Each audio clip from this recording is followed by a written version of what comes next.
Warahmatullahi wabarakatuh.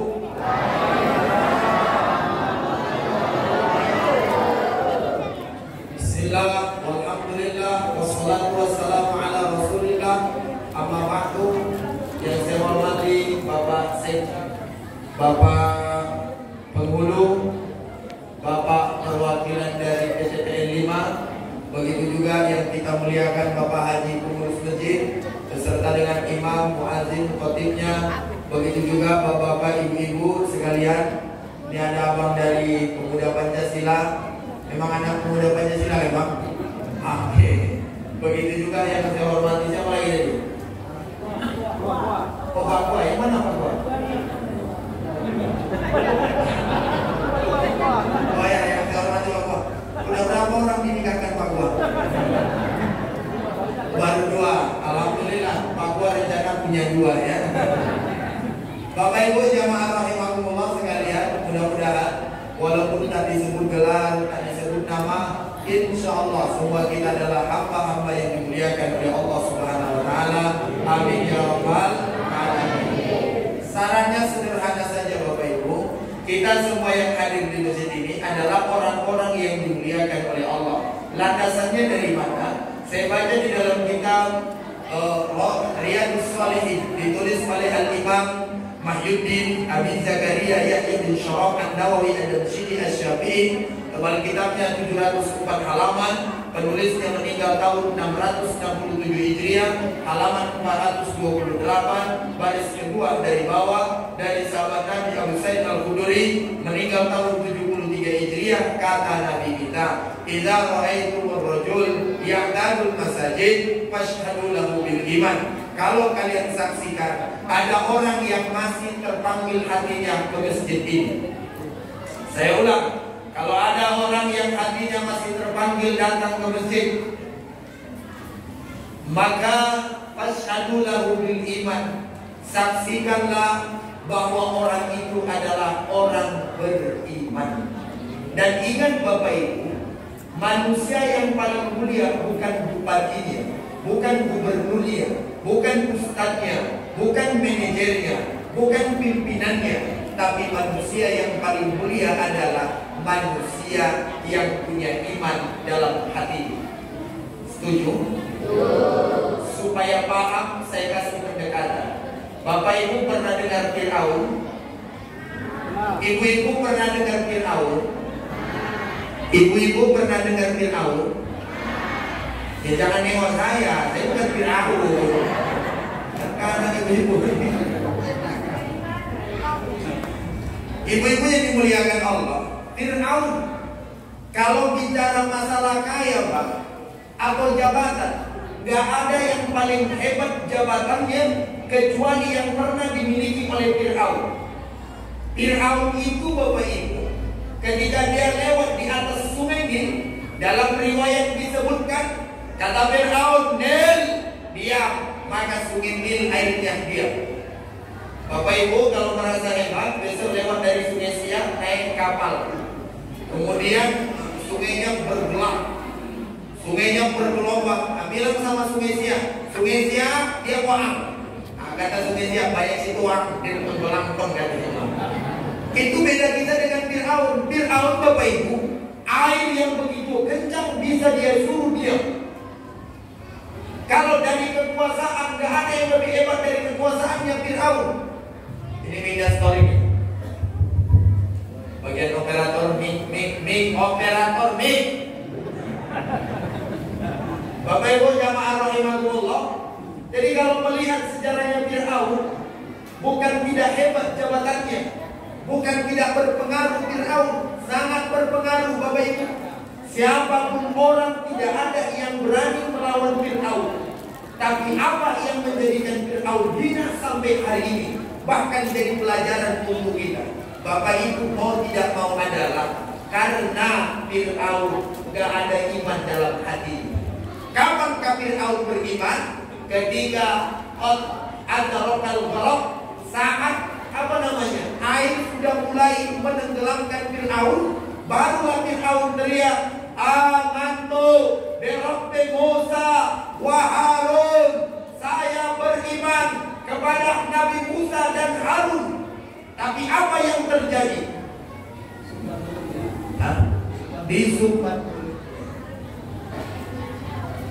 Jadi Bapak Ibu yang dimuliakan Allah, saat Fir'aun mengatakan amantu bi Rabbi Musa wa Harun, saya beriman kepada Allah, kepada Tuhannya Nabi Musa, kepada Tuhannya Harun. Ketika itulah Bapak Ibu air pun mulai tenggelam dalam mulutnya.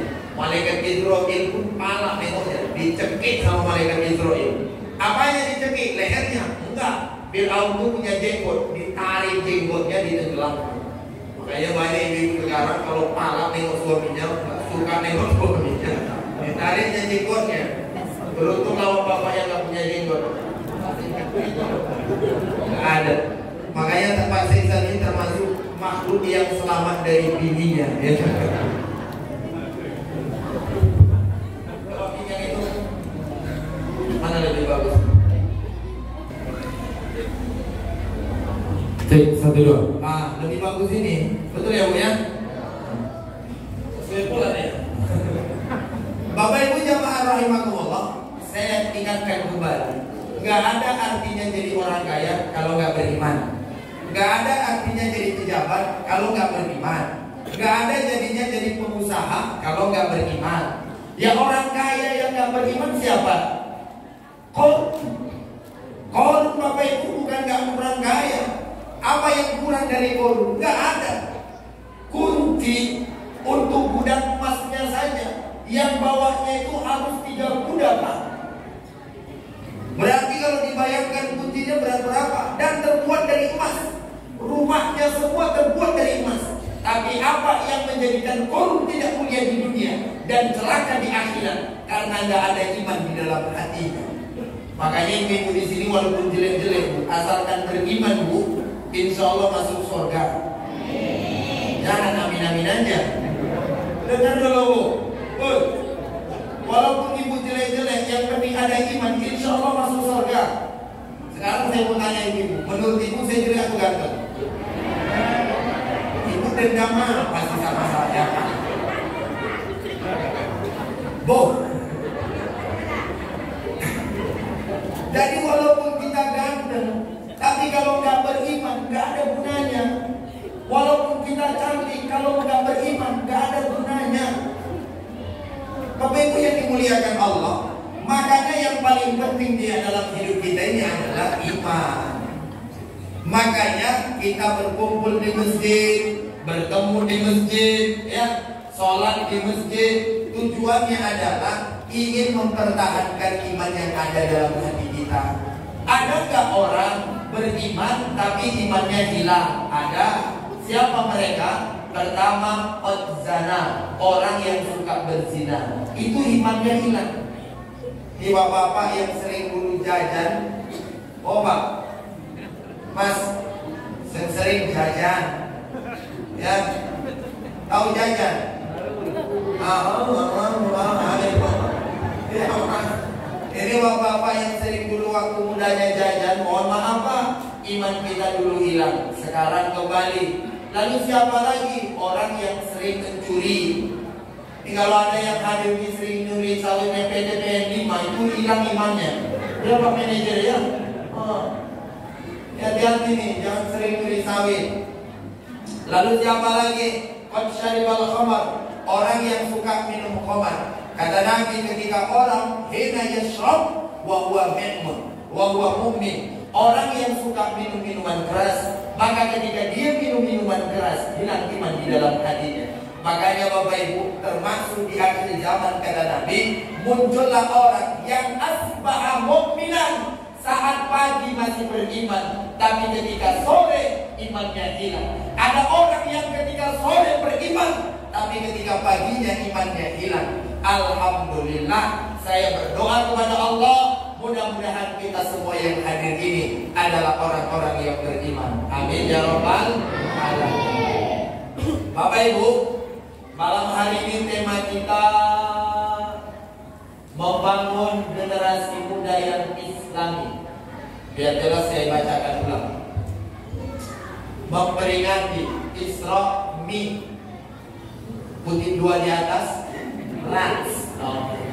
Nabi Muhammad SAW 1442H strip 2021. Ini kau saya baca nanti. Dan menyambut bulan suci Ramadan 1442, membangun generasi muda yang islami berdasarkan keteladan akhlak Nabi Muhammad SAW serta meningkatkan kualitas.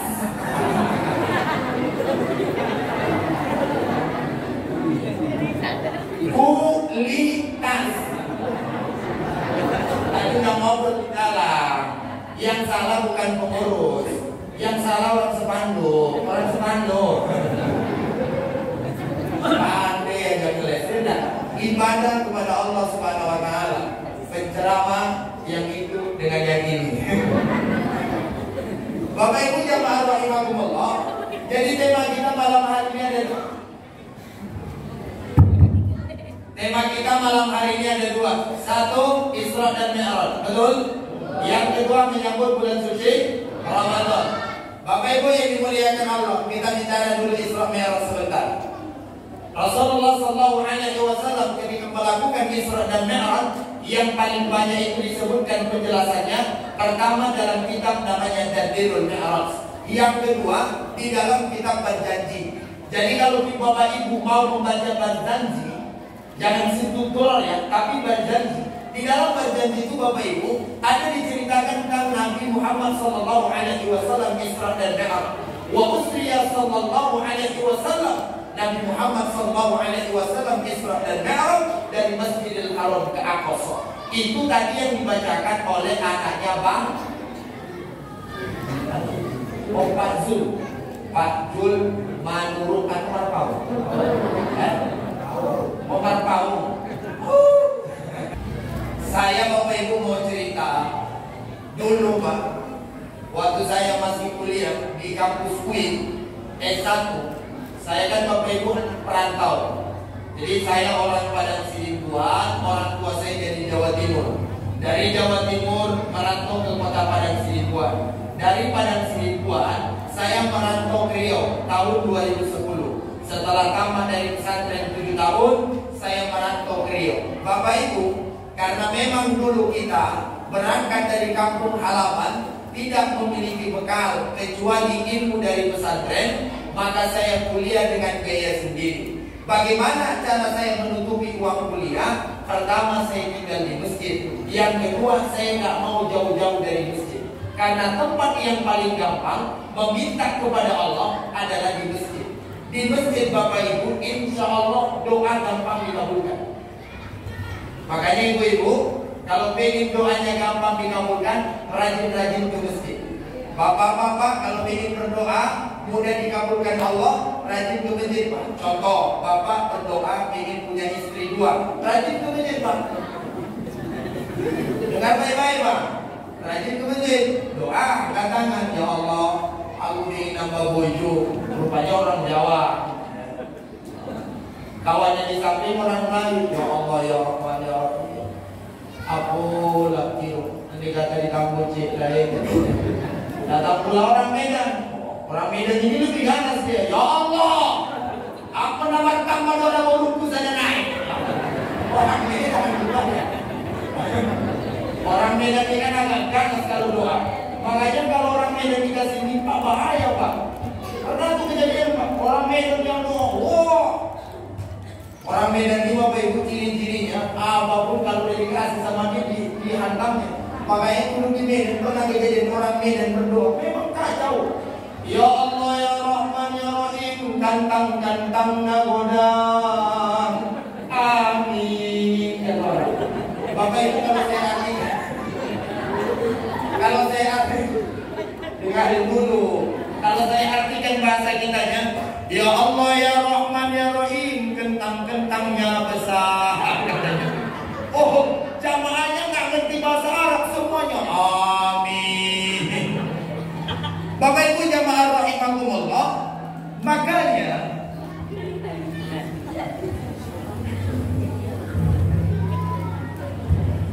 cek 1 2.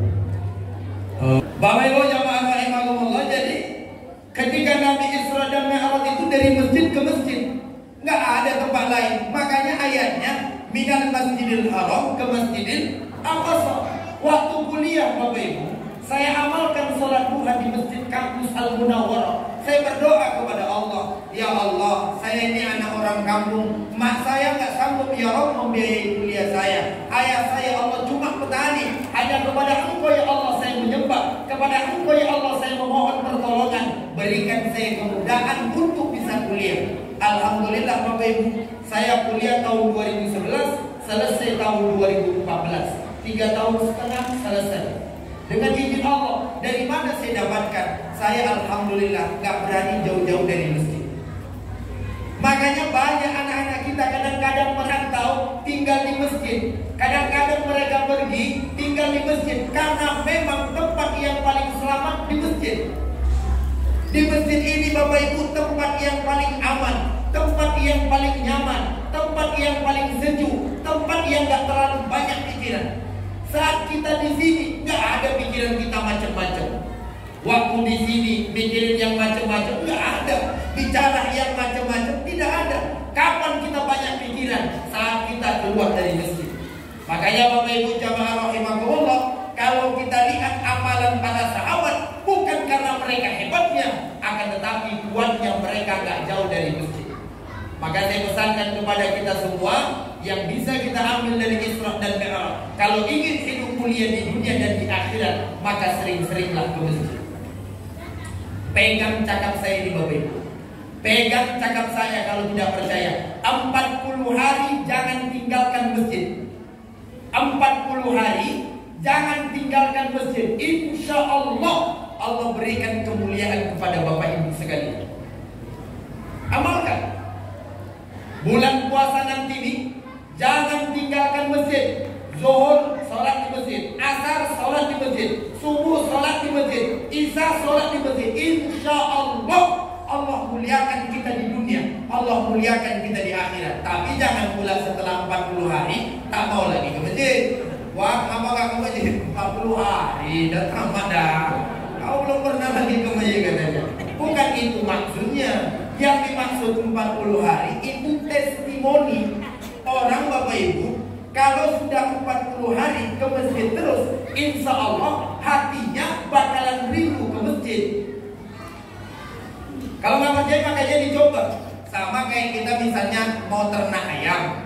Mau ternak ayam, kalau ayamnya lihat kolong ayam 1, 3, 4 hari atau 1 minggu, setelah itu kita lepas, itu ayam gak jauh dari rumah kita. Orang kalau sudah terbiasa hatinya ke masjid, kalau nggak ke masjid kok rasanya gimana gitu. Ustaz, saya rumah saya jauh dari masjid. Gimana dong? Oh, Bapak Ibu yang dimuliakan Allah, soal orang datang ke masjid Bapak Ibu tidak tergantung jauh dekatnya. Banyak orang rumahnya dekat masjid gak pernah ke masjid. Betul gak? Betul gak?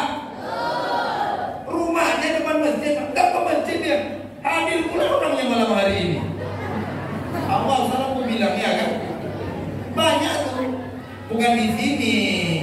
Di Pekanbaru cerita saya ini. Kalau di sini kan rajin-rajin ke masjid. Tengoklah kayak gini rame. Oh ya Allah.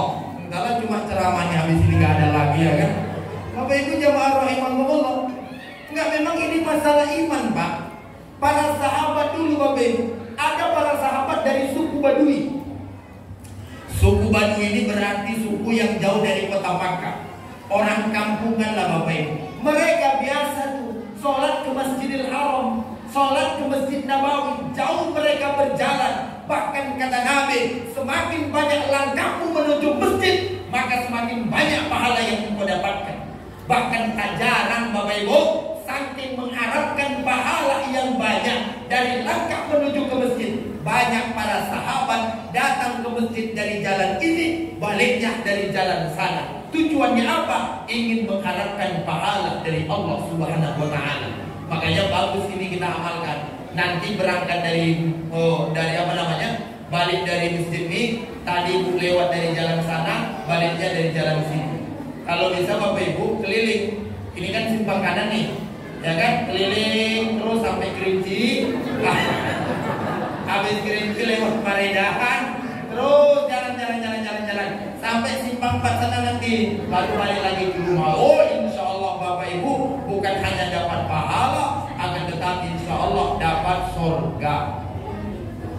Iya Bu, mantap itu Bu. Bu, bagus itu.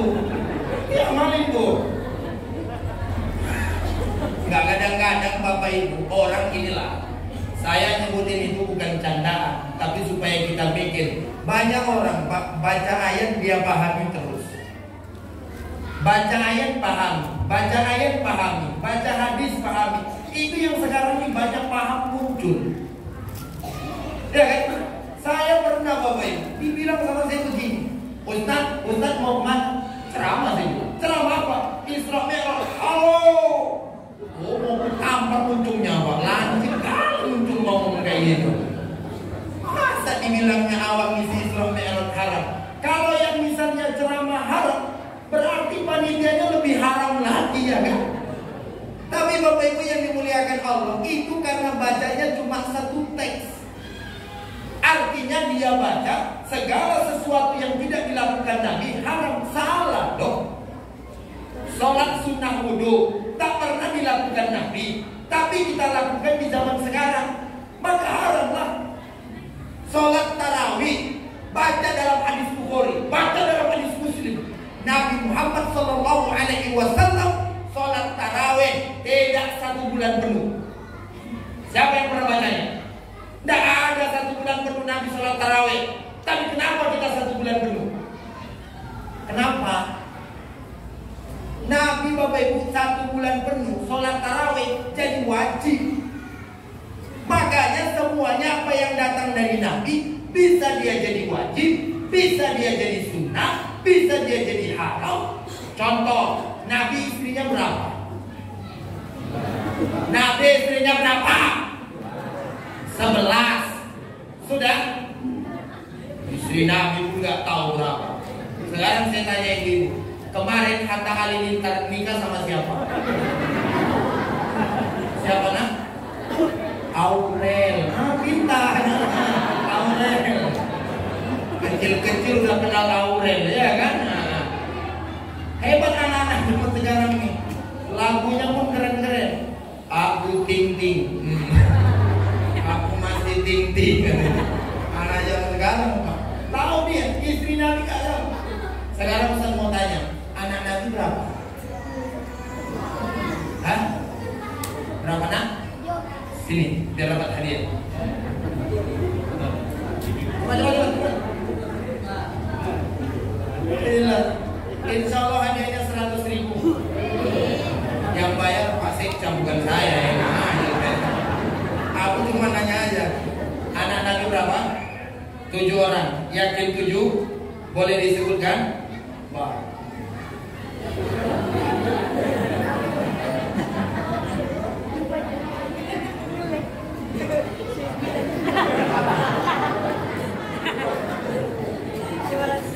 Anak-anak Nabi ada 7 orang. 3 laki-laki, 4 perempuan. Pertama Qasim, Abdullah, Muthalib, Ruqayyah, Fatimah.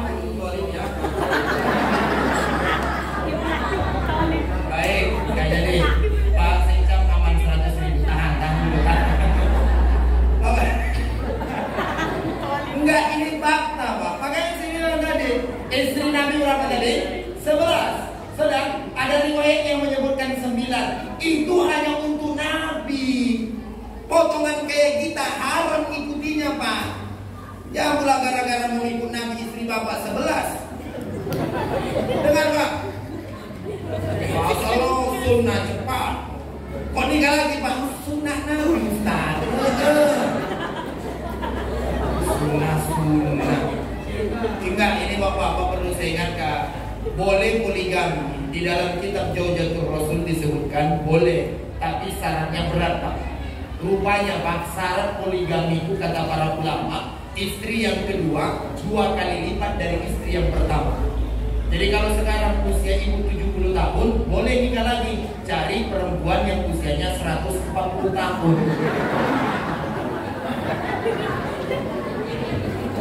Enggak, ini Bu Ibu, Hasil survei membuktikan, dengarkan, aku bela ibu nih. Hargailah saya dikit. Ibu, hasil survei membuktikan kenapa banyak perempuan tidak mau dipoligami. Karena istri yang kedua lebih cantik, betul? Lebih muda, betul? Lebih ayu, betul? Sekarang saya tanya ibu-ibu, kalau misalnya bapak nikah lagi, usia ibu sekarang 60 tahun, bapak nikah lagi dengan perempuan usia 120 tahun, cemburu tak? Cemburu tak? Tak mungkin lah ibu cemburu, 2 hari lagi mati kawan.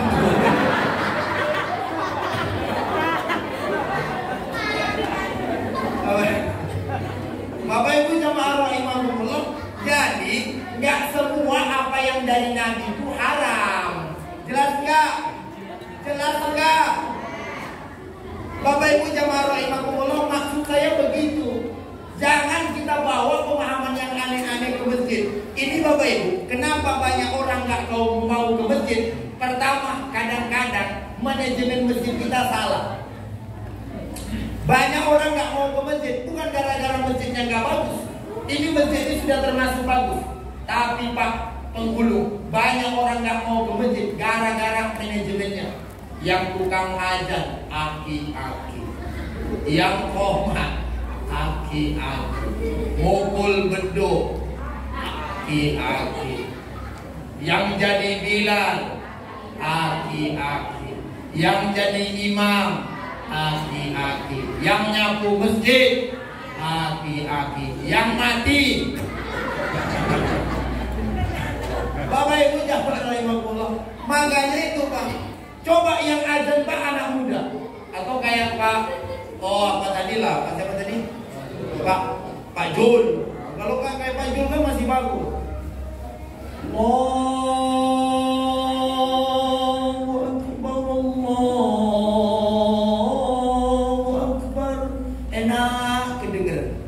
Artinya suaranya masih lantang karena beliau memang qori. Cuma kalau coba yang azan yang lain, adalah misalnya waktu Kimin umur 70 tahun, waktu Kimin aja Allahu Akbar. Jadi orang bangun, bang apa? Ngeri bang suara azan banget deh. Gak semangat. Apalagi azan subuh bapak ibu, memang harus bagus suaranya. As-salatu khairum minan naum. Saya karena serah aja suara saya. Ya bayanginlah bapak ibu, dari awal bulan Maret sampai hari ini belum berhenti ceramahnya. Bulan Maret selat panjang, habis selat panjang berangkat ke Rokan-Hulu, habis dari Rokan-Hulu berangkat ke Sumatera Utara, habis dari Sumatera Utara balik lagi ke Pekanbaru, habis dari Pekanbaru berangkat daerah Tapung, udah keliling-keliling, belum pernah berhenti sampai malam ini di sini. Malam minggu kemarin di Simpang Maredan. Dari malam minggu langsung berangkat ke daerah Mandailing Natal, ujungnya Sumatera Utara. Dari situ berangkat ke Padang Lawas tadi malam Selasa. Malam hari ini di sini. Besok malam perbatasan Sumbar dengan Riau, Batu Besurat. Habis dari situ terbang ke Bagan Batu. Jadi belum ada bapak ibu. Kalau secara buatan manusia mungkin suara ini dah habis. Tapi alhamdulillah dengan izin Allah bapak ibu, kalau saya ngomong biasa serak suara saya. Tapi kalau ceramah alhamdulillah dengan izin Allah sehat balik bapak ibu. Entahlah karena nengok janda semangat suaranya lalu.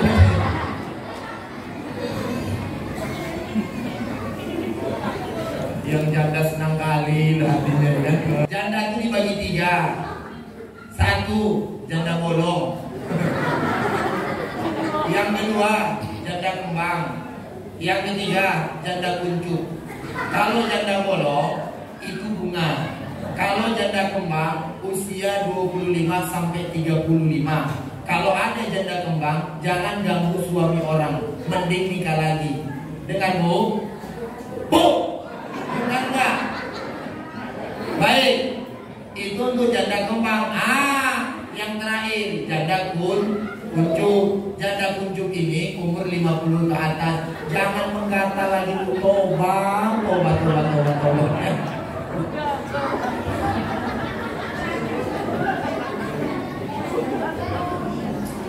Sallallahu ala Muhammad. Sallallahu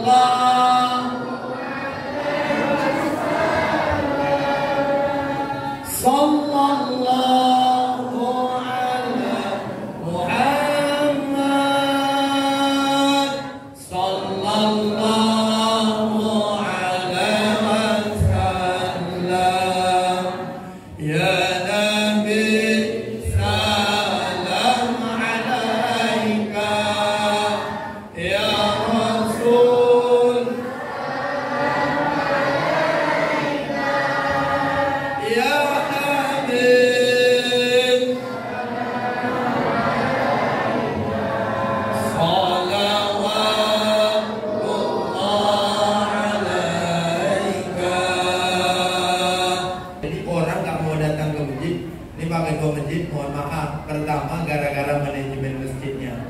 Yang kedua, kadang-kadang gara-gara tempat masjidnya kotor. Ada kadang-kadang kita masuk ke masjid, Pak, ya Allah, nempel semua di kamar mandi. Jadi kita mau masuk langsung muntah. Ini mohon maaf ya, saya bukan mau buka aib. Ini ada yang lain, silakanlah, supaya jadi koreksi juga. Dulu Islamic Center itu, tahu Islamic Center yang ada di mana? Rokan Hulu. Itu Pak enaknya luar biasa.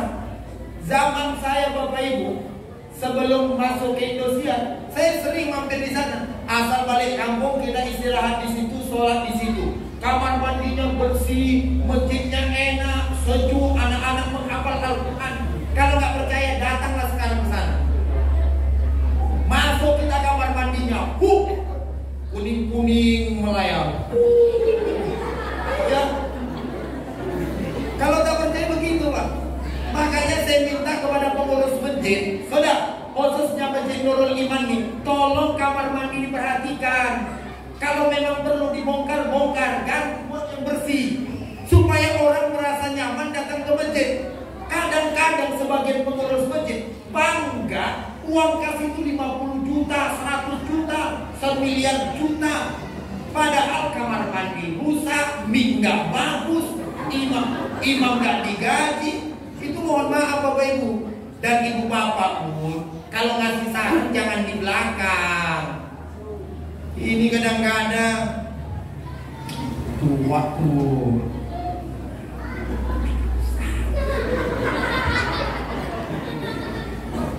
Bagus ngomong langsung.